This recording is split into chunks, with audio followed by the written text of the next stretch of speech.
ඉද නන්දති පෙච්ච නන්දති කත පුඤ්ඤෝ උභයත්ත නන්දති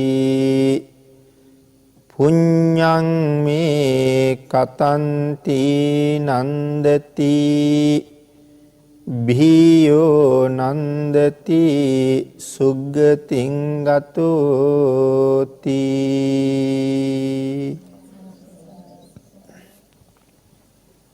පින්නතුනි, අද ධර්ම දේශනාවේ මාතෘකාව හැටියට ඉදිරිපත් කළ ගාථා රත්නය අපේ බුදුරජාණන් වහන්සේ විසින් දේශනා කොට වදාළ තවත් අපූර්ව ධර්ම සාගරයක් අන්තර්ගත වෙන ගාථා රත්නයක්. මේ ගාථා රත්නය අපේ භාග්‍යතුන් වහන්සේ දේශනා කොට වදාළේ අනාථපිණ්ඩික සිටුතුමාට. අනාථපිණ්ඩික සිටුතුමා පිළිබඳව මේ බෞද්ධ සත්පුරුෂයන්ට අමුතුවෙන් කරුණු කාරණා සඳහන් කරන්න අවශ්‍ය නැහැ කියලා හිතනවා. අපේ ශාසනයේ ගිහි අග්‍ර උපස්ථායකයන් වහන්සේ අනාථපිණ්ඩික සිටුතුමාගේ නිවස හැම දවසකම දහස් ගාණක් භික්ෂූන් වහන්සේලාට දම් පිළිගන්වන නිවසක්. ඒ වගේම තමයි මේ සවැත් නුවරම ජීවත් වෙන විශාකා මහ උපාසිකාව. ඒ ගෙදරත් ඒ වගේම තැන. සවැත් නුවර මිනිස්සු හරීම කැමති තම තමන්ගේ ගෙවල් වල පින්කම් කරනකොට අනාථපිණ්ඩික සිටුතුමත් විශාකා මහ උපාසිකාවත් ඒ ගෙවල් වල පින්කම් වලට සහභාගී වෙනවට.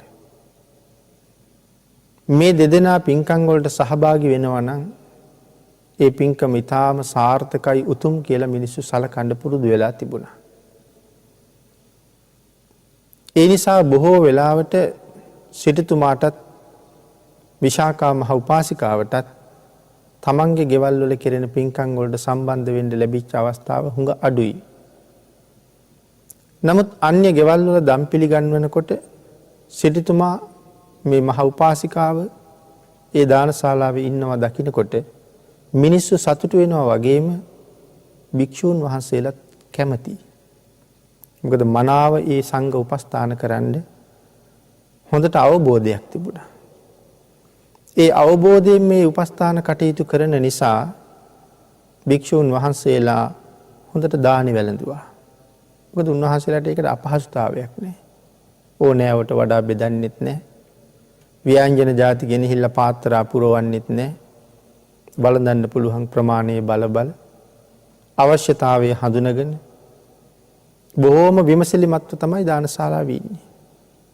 යම් ස්වාමින් වහන්සේ නමක් දායකගේ මූණ දිහා බැලුවා නම් වළඳමින් ඉන්න තව ස්වාමින් වහන්සේ දෙමක් දිහා බැලුවා නම් ඒ අය තේරුම් ගන්නවා උන්වහන්සේට මොනවා හරි යමක් අවශ්‍යයි කියලා. නැවත දායක මහත්තයෙකුට අඬ ගහන්න ඕනේ නැහැ.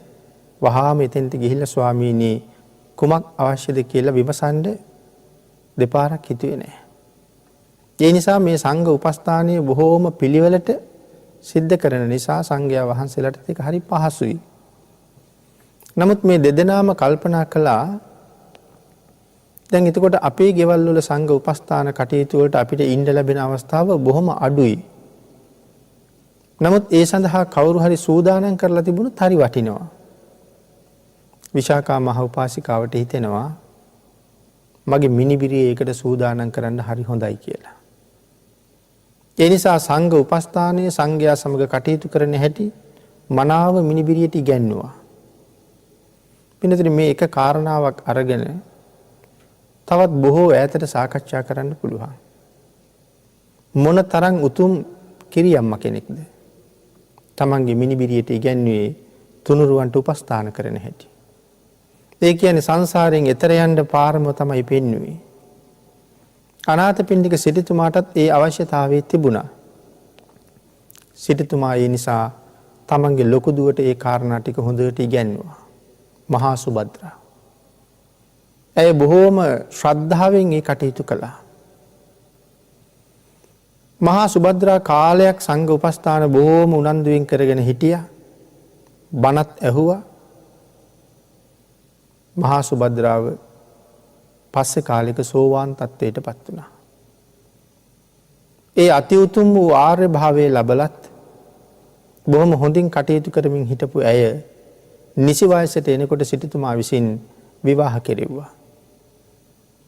විවාහ වෙච්ච නිසා ස්වාමියා එක්ක නිවසින් පිට වෙන්න සිදු වුණ නිසා ඒ උපස්ථාන කටයුතු කරන්න ඊට පස්සේ ලැබිච්ච අවස්ථාව හුඟක් අඩුයි. නමුත් සිටුතුමා ඊළඟට විශේෂයෙන් මේ කටයුතු ඉගැන්වුවේ තමන්ගේ බාලදුවට. ඒ සුමන ඉතාමත්ම ශ්‍රද්ධාවන්තයි. බොහෝම කැමැත්තෙන් තමයි මේ කටයුතු කළේ. විශාකා මහ උපාසිකාව මේ ලෝකේ පහළ වෙච්ච කිරියම්මලා අතර ඊටාම උතුම් තැනක හිටපු කිරියම්ම කෙනෙක් වෙනවා වගේ මේ තාත්තත් මේ ලෝකේ හිටපු තාත්තලා අතර ඊටා ශ්‍රේෂ්ඨ තැන හිටපු තාත්තා කෙනෙක්. තමන්ගේ පුතා පවා වැඩියෙන් ධර්මයට යොමු වෙන බවක් නොදකිනකොට උපක්‍රමශීලීව ධර්මයට යොමු කෙරෙව්වා. මාර්ගඵල ලබන කෙනෙක් බවට පත් කෙරෙව්වා ධර්මයට ලැබි නැති වුණත් තාත්තගේ උපායශීලීත්වය නිසා. බොහෝම ශ්‍රද්ධාවෙන් සංඝ උපස්ථාන කරපු සුමන සෝවාන් වෙලා තව කලකදී සකදාගාමී තත්ත්වයට පත් වුණා. හැබැයි සුමනට දීර්ඝායුෂ තිබුණේ නැහැ. හදිසියේ අසනීප වුණා. ඇය මරණාසන්න වුණා. මරණාසන්න කාලේ එක දවසක් පණිවිඩයක් එවලා තිබුණ තාත්තට තමන් බලන් දෙන්න කියලා. සිටුතුමා ගිහිල්ලා දුවේ සුමන කියලා කතා කරාම මල්ලියේ මෙහාට එන්න කියලා කතා කළා. සිටුතුමාට ඒකෙන් ගොඩාක් දුක හිතුණා. ඒ වෙලාවේ හොදුවේ හිත කිපීමක්වත් වෙලාද? නෑ මල්ලියේ. මොනව නිසා හිත කිපින්නද? මගේ දුව මොනවට හරි බය වෙලාද? නෑ මල්ලියේ. මරණය උපතින් උරුම කරගත්ත දෙයක්. මම ඒකට කොහොමවත් බය නෑ. ඒ වචන ටික ප්‍රකාශ කරලා සුමන ජීවිතයෙන් සමුගත්තා. අනාථපිණ්ඩික සිටුතුමා දුවගේ ආදාහන කටයුතු ටික කළා. ඒ වුණාට සිටුතුමාට ඉවසුම් නොදෙන තරම් බොහොම දුකයි. මේ මරණය ගැන සිටුතුමා දන්නේ නැති හින්දාද? අකල් මරණ ඕන තරම් වෙන බව සිටුතුමා නොදන්න නිසාද? ඒකට නෙමෙයි සිටුතුමාට දුක. මේ විදිහට හදාපු මගේ දුව අවසාන වෙලාවේ උම්මත්තක තත්වයට පත් වෙලාද ජීවිතෙන් සමුගත්තේ කියලා. එහෙම වුණා නම් මගේ දුව සමහර වෙලාවට ඊළඟ භවයේ කොහෙ තීරණය කරගන්න ඇද්ද? එහෙනම් සිටුතුමාට දුක තියෙන්නේ දුවගේ ඊළඟ ආත්මය දුගතිගාමී වුණාවද්ද කියලා. එතකොට මේ තාත්තට දුක තියෙන්නේ මැරිච්ච එක ගැන නෙමෙයි දුවට සසර කරදර වුණාද කියලා. එතකොට මේ තාත්තා කොයිතරම් වටිනවද? අපෙත් දරුවෝ අකාලේ ඕන තරම් මැරෙන්න පුළුවන්. හැබැයි අපිට දුක තියෙන්නේ මේ ජීවිතෙන් ප්‍රියයන්ගෙන් වෙන්වීම නිසා.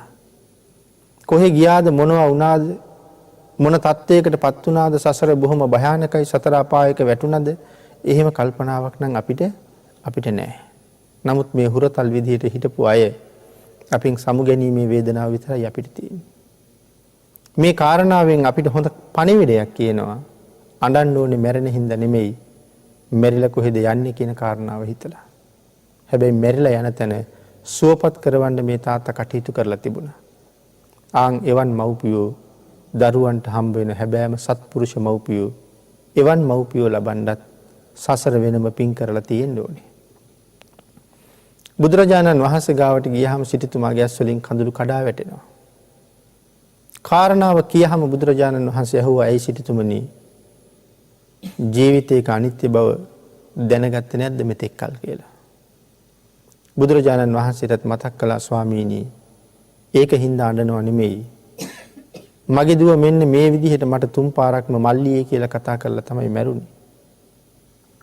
ඒ නිසායි මට දුක කියලා.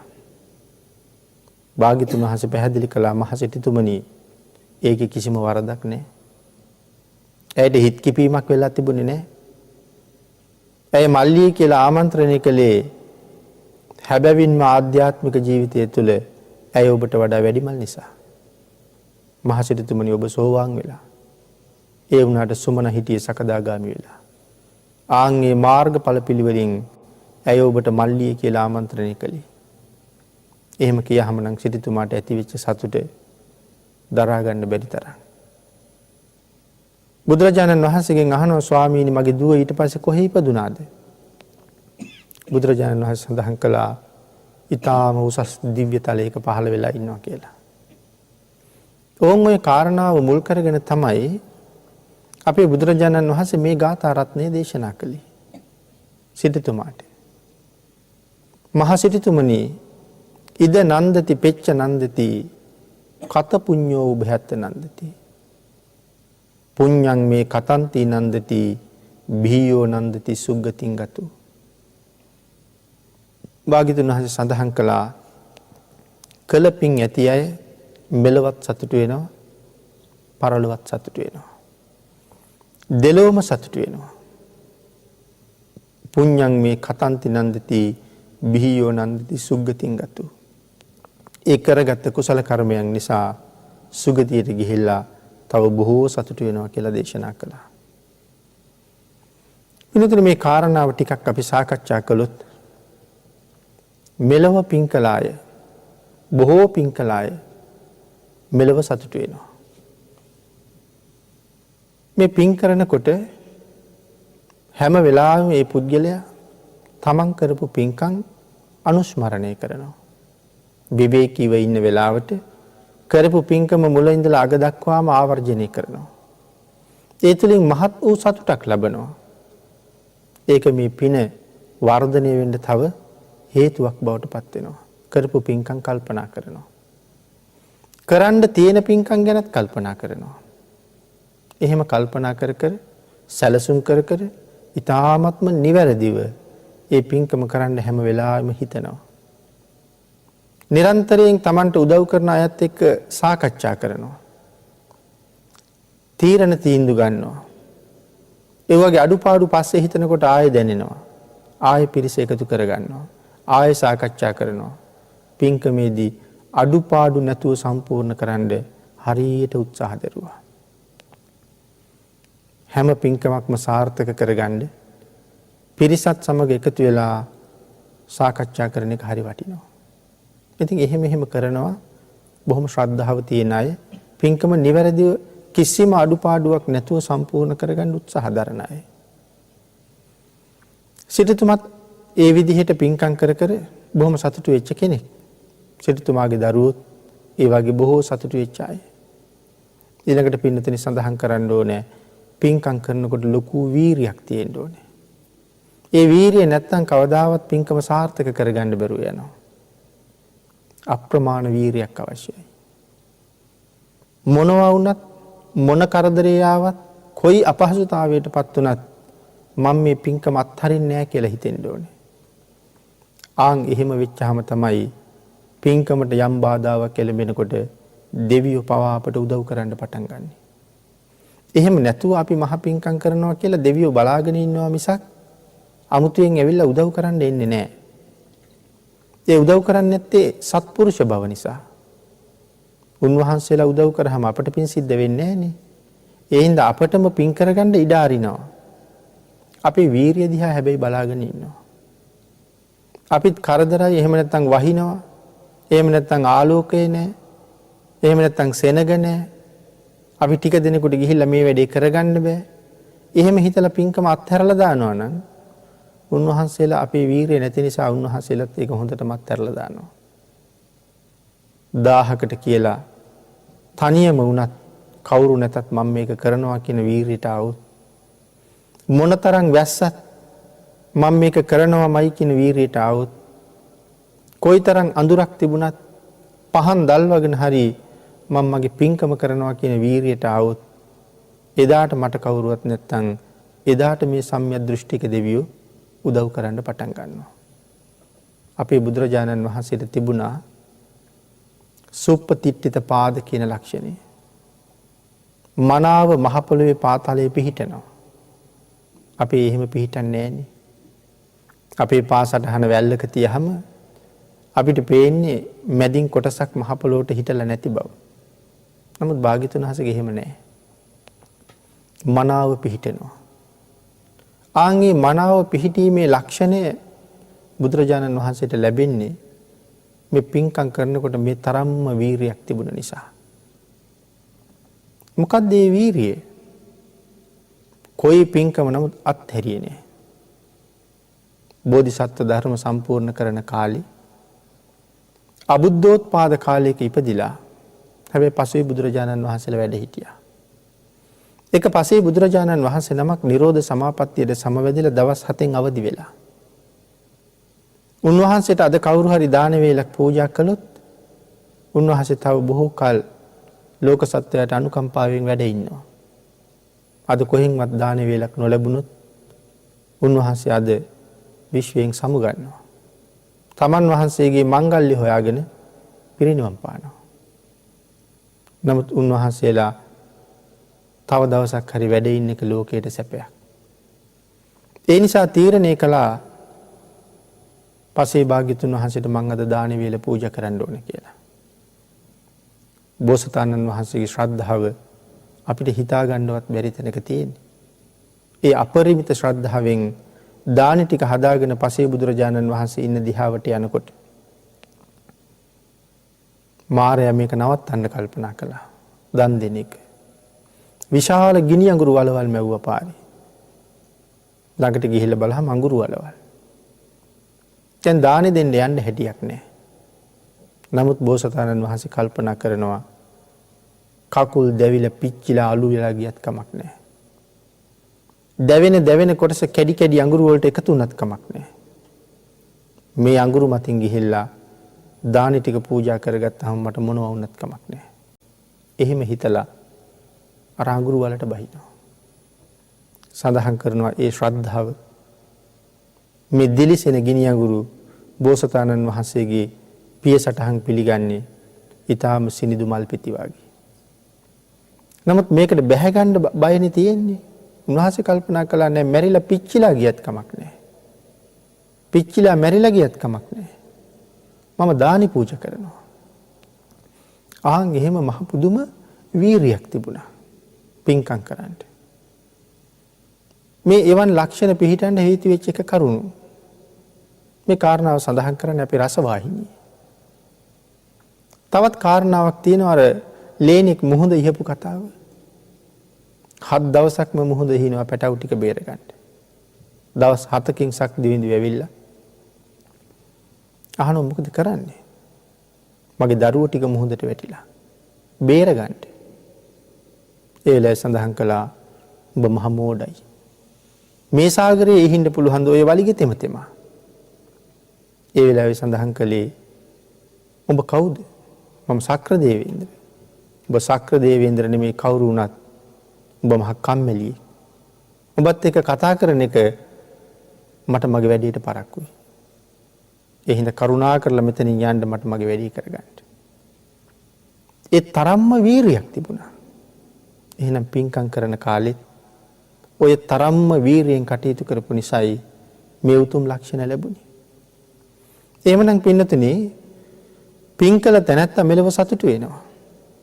මනාව දන් දීපු අය තමන් දුන්න දාන ගැන කල්පනා කර සැකසුවා, පිළියෙල කෙරුවා, පිළිගැන්නුවා, අඩුපාඩු රහිතව ඒ කටයුතු කළා. එහෙම කටයුතු කරලා ඒ කාරණාව ගැන හිත සතුටු වුණා. පින් කරන අය. සිල් රකින්න ගියහමත් එහෙමයි. බුදුරජාණන් වහන්සේ අපිට දේශනා කරපු නිත්‍ය සීලය පන්සිල්. ඒ හැමදාම අටසිල් මත ජීවත් වෙන්න බැරි හින්දා. එහෙම පුළුවන් අයත් ලෝකෙ හිටියා. එහෙම වීරිය තියෙන අයට භාග්‍යතුන් වහන්සේ අටසිල් ආරක්ෂා කරන්නම උපදෙස් දුන්නා. නමුත් අපිට උපදෙස් දුන්නේ පන්සිල් ආරක්ෂා කරන්න. ඒ හැමදාම අටසිල් රකින්න තරම් වීරියක් නැති හින්දා. ඉතින් පන්සිල් රකින්නත් අපට වීරියක් නැති බව අපි දන්නකොට අටසිල් රකින්න කොහේ වීරිය වඩන්නේද? හැබැයි මේ සිල් ආරක්ෂා කරගන්න අපි ගාවත් වීරිය ඕනේ. අද සමාදන් වුණා නම් පාණාති පාතා වේරමණී සික්ඛාපදං සමාදියාමි. දිවි හිමියෙන් කියලානේ අපි ඔක සමාදන් වෙන්නේ. එහෙමනම් මනා වීරියක් තියෙන්න ඕනේ. මගේ ජීවිතේ විනාශ කරන සතෙක් ආවත් ඔහුව විනාශ කරලා බේරෙන්න පුළුවන්කම තිබුණත් ශික්ෂාපදේ නම් උල්ලංඝනය කරන්නේ නැහැ. ජීවිතේ දෙනවා සිල්පදේ රකින්නවා. එහෙම වීරියක් තියෙන්න ඕනේ. එහෙනම් සිල්පද පහම ගැන කතා කළොත් ඒ වීරිය තියෙන්න ඕනේ. එහෙනම් අපිට සිල් රැක ගන්න බැරි වුණේ ඒ වීරිය අපි ගාව නැති හින්දා. එහෙම සිල් රැක ගන්න බැරි වෙච්ච නිසා අපිට සසර බොහෝම දුක් විඳින ජීවිතවලට මුහුණ පාන්න සිද්ධ වෙනවා. නමුත් කෙලෙස් 1500කින් කාරණා පහක් ඉස්මතු කරලා අපිට දේශනා කළේ පුළුවන් නම් මේ කරුණු පහ සම්පූර්ණ කරගන්න කියලා. ඒක ලොකු රැකවරණයක්. ඒක ලොකු ආරක්ෂාවක් නිසා. යම් කෙනෙක් මේ පන්සිල් මත මනාව පිහිටලා දන් දෙනවනම් ඒ දානීය ඊ타මත්ම මහත්ඵලයි. ඒක බොහොම අනර්ගයි. ඒ නිසා සිල් මත පිහිටලා දෙන දානෙම අතිශ්‍රේෂ්ඨයි. ආන් එහෙම දම් පින්කම් කරාම සිල් ගුණ ආරක්ෂා කරාම ඒ අයට කවදාවත් කොතනවත් මරණය පිළිබඳව බයක් තියෙනවද? කිසිම තැනක බයක් නැහැ. මොකද ඊටාම හොඳින් දන්නවා මරණයෙන් පස්සේ මනුෂ්‍ය පතේ ඉක්මවපු අප්‍රමාණ සැප තියෙන දිව්‍ය තලයක උපදින්න පුළුවන් බව. ආන් එහෙම සතුටින් කටයුතු කරලා මැරිලා ගිහිල්ලා සුගතියක උපදිනවා. මෙලව සතුට වෙනවා. පරලොවත් සතුට වෙනවා.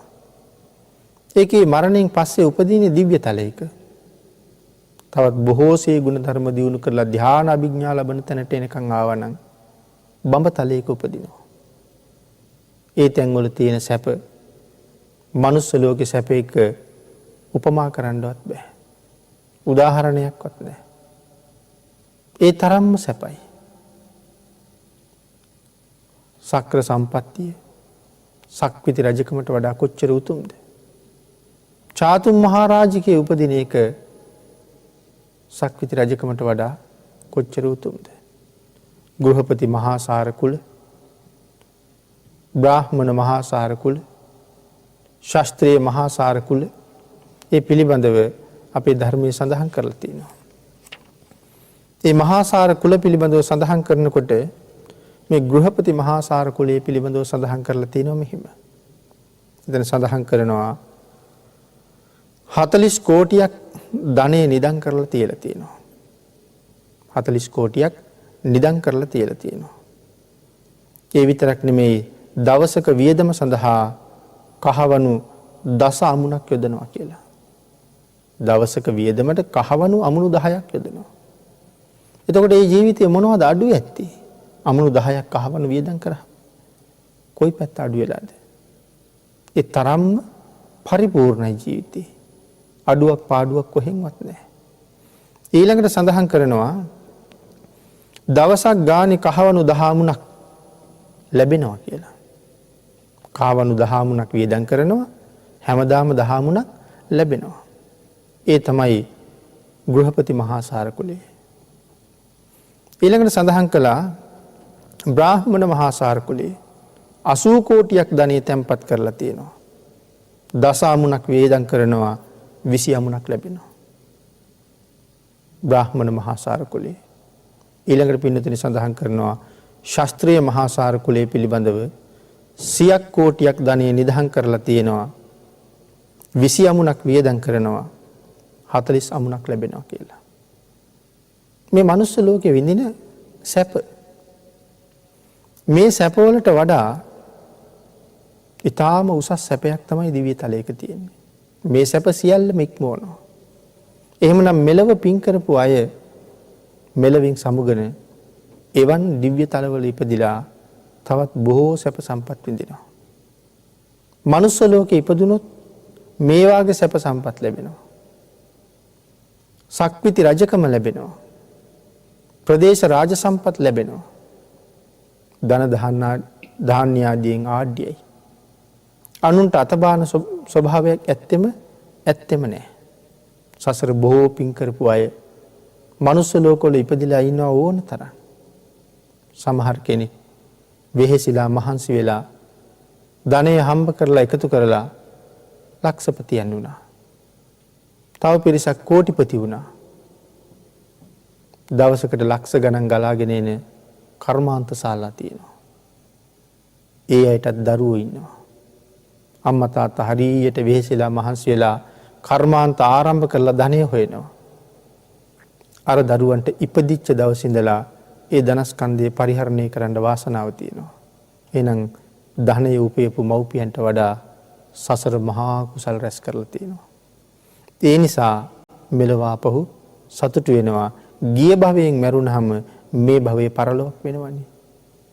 ආන්ගේ නිසා පරලොව මන්ලෝ ඉපදිලත් අප්‍රමාණ සැප සම්පත් විඳිනවා.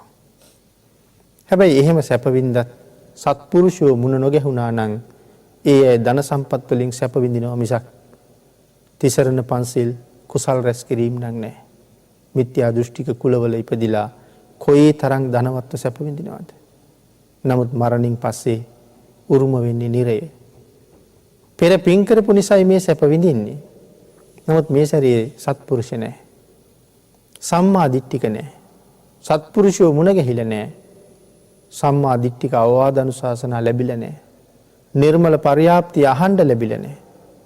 ඒ නිසා දරන්න පුළුවන්කමක් නැහැ.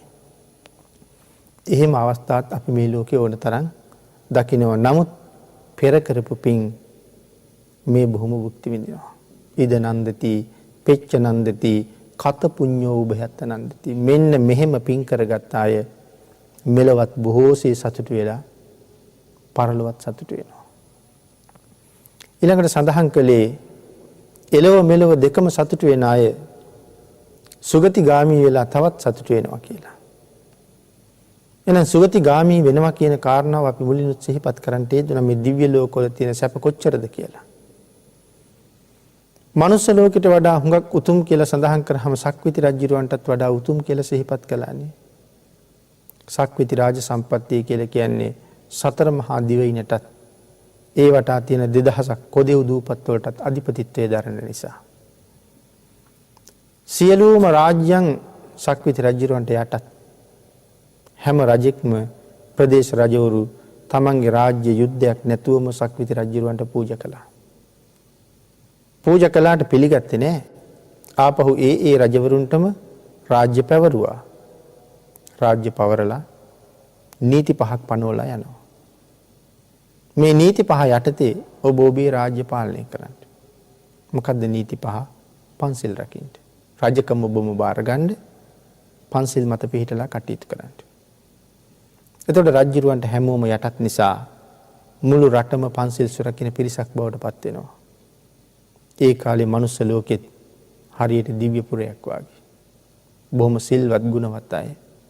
හිතු පැත්තේ පින් සිද්ධ වෙනවා. ඒ හැමෝම වගේ සිල් මත ඉන්නවා. එකෙක් විසින් අනිකාට වතුර වීදුරුවක්ද දෙන්නේ. ඔහුට අප්‍රමාණ කුසල් හම්බ වෙනවා. ඒ හැම කෙනෙක්ම පින්කෙතක් වගේ. ආන් එහෙම කාලෙට ලෝකෙ බොහොම සස්ත්‍රීකයි. ඉතින් මෙතන සිහිපත් කරනවා සමහර සක්විති රජවරු දිව්‍ය ලෝකෙත් ගිහිල්ලා තියෙනවා. මනුස්ස කයෙන්ම දෙව්ලොව ගිහිල්ලා. මහා මන්දාතු රජුරෝ එහෙම චාතුම් මහා රාජකීයට ගියහම කිසිම යුද්ධයක් නැහැ. සතරවරම් දෙවියෝ බොහොම සතුටින් පිළිගන්නවා. මීට වඩා සැප තියෙන තැන් තව තියෙනවද කියලා කියහම තව්තිසාව මීට වඩා සැපයි කියලා කියනවා. මන්දාතු රජුරෝ තව්තිසාවට යනවා. සක්‍ර දේවේන්ද්‍රයෝ යුද්ධයට එළඹෙන්නේ නැහැ.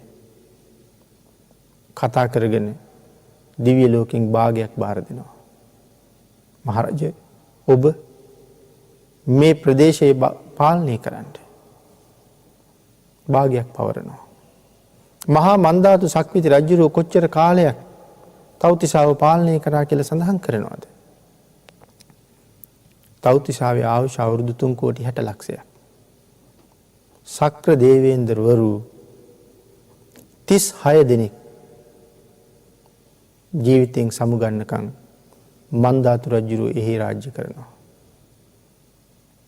එතකොට ඒ කාලේ මිනිස් ලෝකයේ ආයුෂ ඊටාම වැඩි 3,60,00,000 වුණා 36ක් ඉවර වෙනකම්ම රජකම් කරනවා එහි.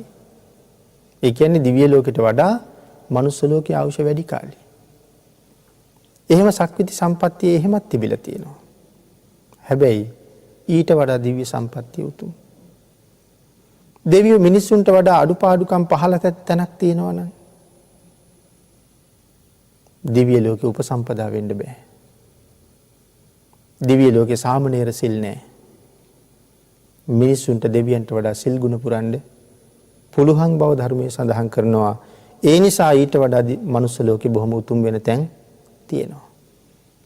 නමුත් පින්නතේ සඳහන් කළා මිනිස්සුන්ට දාඩිය දානවා. මිනිස්සුන්ට උණ හැදෙනවා. කැස්ස හෙම්බිරිසාව හැදෙනවා. පිළිකා හැදෙනවා. වකුගඩු නරක් වෙනවා. 890ක් රෝග, 990ක් ව්‍යාධි මනුස්ස ලෝකේ තියෙනවා. හැබැයි දෙවියන්ට යටත් පිරිසෙන් දාඩිය දාන ප්‍රමාණයක්වත් දෙවියන්ට නැති නිසා ඊටාම සැපයෙන් අග්‍රයි. ඒ කාරණාවයි මේ ගාථා රත්නේ මෙතන පැහැදිලි කරලා තියෙන්නේ. පින් කළ අය මෙලවත් සතුට වෙනවා, පරලොවත් සතුට වෙනවා. බොහෝ පින් කරගත්ත නිසා සුගතියේ ඉපදිලා තව බොහෝ පින් කරගන්නවා. ඒ වගේම බොහොම සතුට වෙනවා. දෙවියන්ටත් බොහෝම පින් කරන්න පුළුවන්. සමහර අය නම් හිතනවනේ දෙවියන්ට පින් කරන්න බෑ කියලා. අපිට වඩා පින් කරන්න පුළුවන් දෙවියන්ට. අර වාගේ සිල් ගුණ ආරක්ෂා කරගන්න අවස්ථාවල් නොලැබුණාට බණක් අහන්න ආවහම දේශනාව ඉවර වෙනකන් හරියටම බණ අහනවා. ඒ නිසා එයින් රැස් වෙන කුසල ස්කන්ධය කොච්චරද? ඒක එහෙම්ම මත්පත් කරගන්නවා. අනික දේශනාව කරන දේශකයන් වහන්සේලාට අල්ප මාත්‍රයක් වරදිනවා නම් හුඟක් දෙවියෝ ඒකත් දන්නවා. ඒ කොහොමද? මොකද වැඩිපුරම දිව්‍ය ලෝකේ ඉන්නේ බුදුරජාණන් වහන්සේගෙන් ධර්ම ශ්‍රවණය කරපු අය. ඒ නිසා සඳහන් කරනවා දෙවියන්ට pāli භාෂාව හොඳට තේරෙනවා කියලා. පාලියෙන් කරන දේශනාවක් අහන්න දෙවියෝ හරි කැමතියි කියලා සඳහන් කරනවා. ඒතකොට අපි කැමති නැද්ද පාලියෙන් කරන දේශනාවක් අහන්න? මෙහෙම දේශනාවක් කරනකොට අහගෙන හිටියට මේ මුළු දේශනාවම pāli භාෂාවෙන් කළා නම් අපිට මොකවත් තේරෙන්නේ නැහැ.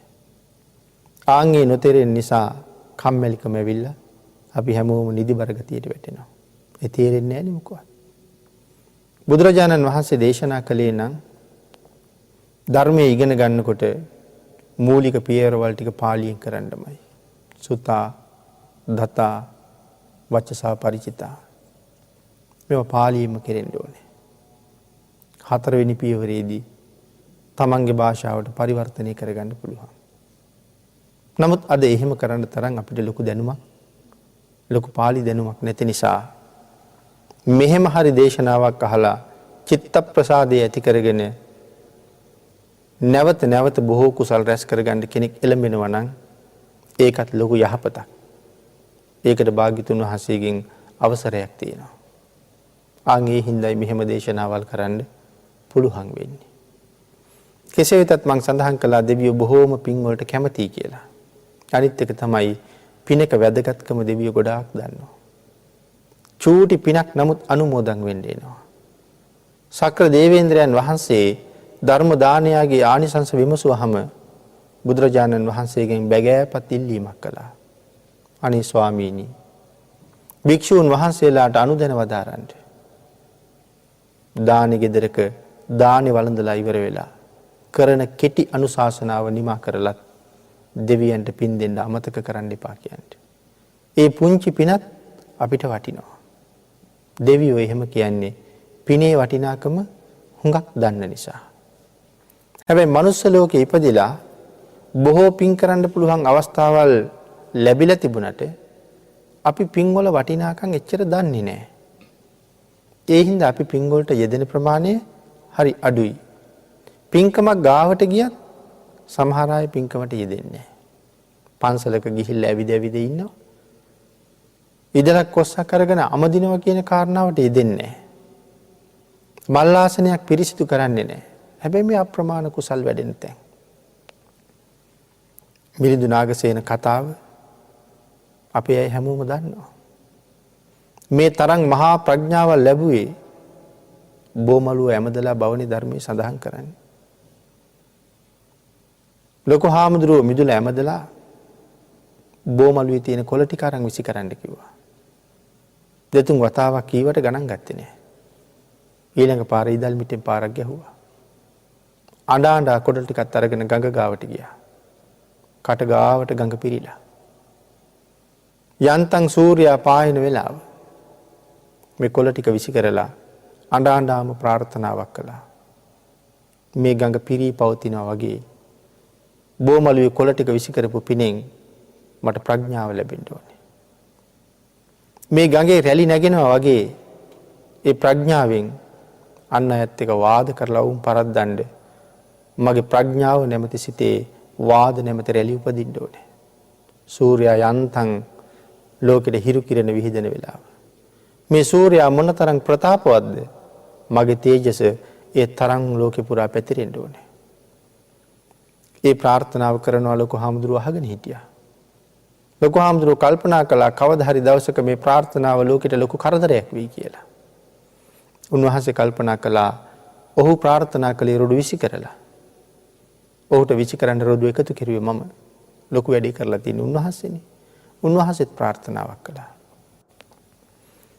මොහුගේ ප්‍රඥාව දවසක මේ ගඟ වගේ පිරීලා තියෙනවා නම් මගේ ප්‍රඥාව ඊට වඩා වැඩි වෙන්න ඕනේ. මොහුගේ හිතේ ගඟ රැලි වගේ වාද නැමැති රැලි උපදිනවා නම් සාගරයේ ඇති වෙන මහ රැලි වෙරළට ඇවිල්ලා බිඳින්නාසේ ඔහුගේ හැම වාදයක්ම මගේ ළඟ බිඳෙන්න ඕනේ. ඔහු කොයිතරම් තේජස් වෙන්න ප්‍රාර්ථනා කරනවද ඔහුගේ තේජස මගේ ළඟ කලාමැදිරියක් වගේ වෙන්න ඕනේ. මේ ප්‍රාර්ථනා දෙකයි මේ විදිහට විපාක දීලා තියෙන්නේ. ඇත්තටම මිලිඳු රජුරුවන්ගේ ප්‍රාර්ථනාව භික්ෂූන් වහන්සේලාට පවා කරදරයක් වුණා. කෝටි 100ක රහතන් වහන්සේලා පිරිසක් එක්ක දෙව්ලොවට ගිහිල්ලා නාගසේන දිව්‍ය පුත්‍රයාට ආරාධනා කළා මනුලොවට වැඩමෙව්වේ වෙන කාටවත් මිලිඳු රජුරුවත් එක්ක තර්ක කරන්න බැරි වෙච්ච නිසා. එතකොට ඒ වාගේ අවස්ථා උදා කරගන්න කොච්චර පුළුවන්කම තියෙනවද තැනකට ගිහිල්ලා ඉන්නකොට. ධර්මයේ දන්නවනම් අපි හරියට යෙදෙනවා. උතුම් ප්‍රාර්ථනා කරන්න අවස්ථා තියෙනවා. නමුත් අපි ඒ පින කරගන්නේ නැහැ. ඒ වටිනකම දන්නේ නැහැ. ධර්ම දේශනාවක් ගමක ගෙදරක පන්සලක තියෙනකොට කීයෙන් කී දෙනාද බණ අහන්නේ? හැබැයි බණ අහන්න යනවා කියලා ගෙදර ඉඳලා එන ගමනත් තියෙන පියවරක් ගානේ වටිනවා. හැබැයි හැමෝම බණ ගෙදර එනවා. ආවට හැමෝම බණ අහන්නේ නැහැ. පිරිසක් ගෙදර ඉඳලා ඇවිල්ලා බණ කියන තැන වාඩි වෙනවා. වාඩි වෙලා හිටියට ඒගොල්ලන්ට බොහොම කලාතුරකින් බණ පදයක් වැටහෙනවා. තවත් නොයේක් දේවල් කල්පනා කර කර ඉන්නවා. ආයි සිහි ඇවිල්ලා ආයි බණ පදයක් වැටහෙනවා. එහෙම ඉඳලා හිටලා බණ පදයක් අහනවා. ආවට වඩා පිං සිද්ධ වෙනවා. තව කෙනෙක් ඉඳගෙන අර පුජ්‍යලයට වැඩියෙන් බණ ටිකක් අහනවා. ඔහු අරට වඩා පිං කරගන්නවා. සමහර කෙනෙක් එක හිත් දරාගෙනම බණ අහනවා. ඔවුන් අප්‍රමාණ ආනිසංස උදාපත් කරගන්නවා. සද්ධාතිස්ස මහරජුරුව බණ අහපු හැටි කාලකාරාම සූත්‍ර දේශනාව අනුරාධපුරයේ සිද්ධ කරපු වෙලාවේ කාලබුද්ධ රක්කිත මහරහතන් වහන්සේ එතන කියවෙනවා. මහරෑ එළි වෙනකන් හිටි පියවර මත හිටගෙන බණ ඇහුවා කියලා. රජුරවන්ට මොන තරම්නම් කායික ශක්තියක් තියෙන්නේ නැද්ද? එකම පියවර උඩ එළි වෙනකන් හිටගෙන ඉන්නේ. රජුරවන්ගේ ශ්‍රද්ධාව කොහොම තියෙන්නේ නැද්ද? මුලින් නම සද්ධාතිස්ස නෙමෙයි. මුලින් නම තිස්ස. මේ තරම් ශ්‍රද්ධාවක් තිබුණ නිසා පස්සේ සද්ධාතිස්ස බවට පත් වුණා. ඉතින් එහෙම බොහෝ කුසල් කරගන්න පුළුවන්. නමුත් බණ ගෙදරට ධර්මදේශනාව තියෙන පන්සලට ඇවිල්ලා කී දෙනෙක් පාරට වෙලා ඉන්නවද? කී දෙනෙක් වෙන වෙන දේවල් කතා කර කර ඉන්නවද? කී දෙනාද බණ අහන්නේ? දෙවියෝ එහෙම නැහැ. වටිනකම දැනගෙන ඇවිල්ලා හරියටම බණ අහනවා. ආන් ඒ නිසා කොතෙන්ට එළඹුණත් පින්කමක් ළඟ නම් දෙවියෝ අපිට වඩා හුඟක් පින් රැස් කරගන්නවා. ඒ පිනේ වටිනකම දන්න නිසා මුදල් ගොඩාක් තියෙන මිනිස්සෙකුට අපි තව මුදල් ප්‍රමාණයක් දුන්නොත් ලක්ෂ ගාණක් ඔහු බොහොම සතුටින් ඒක පිළිගන්නවා වගේම ඒක වියදම් කරන්න ඕනේ හැටි හොඳට දන්නවා. හැබැයි මුදල් පරිහරණය කරලා නැති කෙනෙකුටත් ලක්ෂ ගාණක් දුන්නොත් එයාට හිතාගන්න බැරුව යනවා මේ මුදල් වලින් මොනවද කරන්න කියලා. හිතේ තියෙන දේවල් ඔක්කොම කරගන්න ගිහිල්ලා එයා හිටියටත් වඩා අන්ත අසරණ තත්ත්වයට වැටෙනවා. නමුත් දෙවියෝ පින්වල වටිනකම දන්න නිසා හොඳට පින් කරගන්නවා. ඒ නිසා දිව්‍ය ලෝකේ මනුස්ස ලෝකේ එක එක විදිහේ උසස් පහත්කම් තියෙනවා. නමුත් මිනිස්සුන්ට වඩා හුඟක් පින් කරන්න දෙවියෝ ලැබෙනවා. ඒ නිසා මෙතන සඳහන් කළා මෙලව ජීවත් වෙන කාලේ බොහෝ කුසල් කරගෙන සුගතියක ගිහිල්ලා තව බොහෝසේ සතුට වෙනවා කියලා. දාඩිය කඳුලක්වත් නැතුව අවුරුදු කෝටි ගණන්. චාතුම් මහරජකේ විතරයි ලක්ෂ 90කට ආයුෂයක් තියෙන්නේ. තාවතින්සේ ඉඳලා ඉහළට කෝටි ගණන් වල ආයුෂමයි තියෙන්නේ. ඉතින් මම සඳහන් කළා ඒ සැප මෙච්චරක් කියලා වර්ණනා කරලා ඉවර කරන්න බෑ කියලා.